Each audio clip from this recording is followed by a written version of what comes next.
For my senior project, I took a deep dive into comedy, both as an art form and a subculture. I composed a 28-page long zine featuring 3 interviews with local female comedians about their creative processes, experiences, and the unique set of challenges they face in navigating a predominantly white male art form. In addition to my zine, I also wrote and performed my own stand-up material specifically about my ovarian cyst back in September. I've had a love of comedy all throughout high school and most of middle school, so I felt like stand-up would be a logical next step. It's immediate, it's accessible, and not to mention Portland has an open mic like every day of the week, so I wouldn't be short on practice opportunities. As much as I love stand-up though, it's hard to ignore its almost inherent gender politics. The biggest names in comedy, both locally and in the mainstream, are white cis men. Since stand-up is at its heart a storytelling medium, I think it's in the best interest of audiences and performers alike that a range of voices and experiences are represented. Herein lies the goal of my zine: to elevate those lesser heard voices and raise awareness as to how patriarchy permeates through multiple spheres. Starting in September, I began writing material and assembling my committee. I was lucky enough to find a local comedian to mentor me through a P Press student's parent. Upon my first meeting with my mentor, Sarah, she gave me notes on my material and a list of comics I could reach out to interview. It was in speaking with Sarah that my zine went from being a simple supplementary writing piece to my passion project. Throughout October and November, I contacted and interviewed my 3 featured comics, asking within each interview 4 simple questions. When and how did you get into stand-up?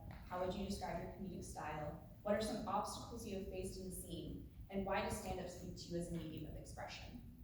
You'll see reading my zine that each of these women has distinctly different experiences and voices, all of them equally powerful. In November, I also performed at my first open mic at Pizza Schmitza, which was one of the most nerve-wracking experiences of my life. Completely unrelated to this, this was around the point that the zine became the focal point of my senior project.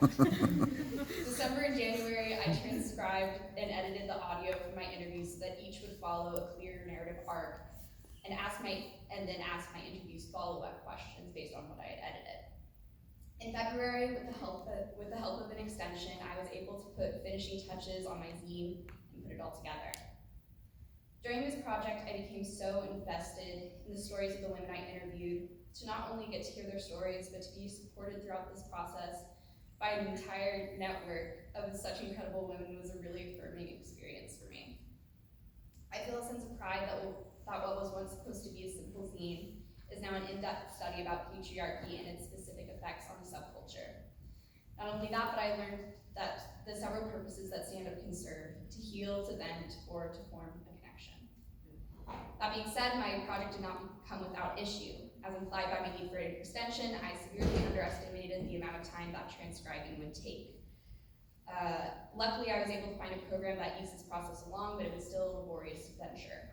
My time management skills are something that I have struggled with since freshman year. Kurt Meyer, my advisor, can attest to that. Shouts to Kurt. But I really think that my time management skills have come out better because of this experience. Today I have several copies of my zine for you all to read at your leisure, as well as a video of me performing at my first open mic and a doc of my written bits. It's cliche, but it really does take a village, so I'm going to thank my village people now. Thank you to Kurt Meyer, Tigger and Peary, and Jenny Osborne for their continued emotional support throughout this project and for being so understanding. Thank you to Deborah Barani, my tutor, for keeping me on track. Thank you to my mentor, Sarah Young, for going above and beyond the minimum of 2 work sessions to give advice on my material. Thank you to Wendy Weiss, Carolyn Main, Eliza Butler, and Kat Buckley for sharing with me their experiences and making me laugh all the while. Last but not least, thank you to my parents and my sister for offering their unwavering emotional support and asking me to a point of annoyance, is there anything we can do? So, thank you all.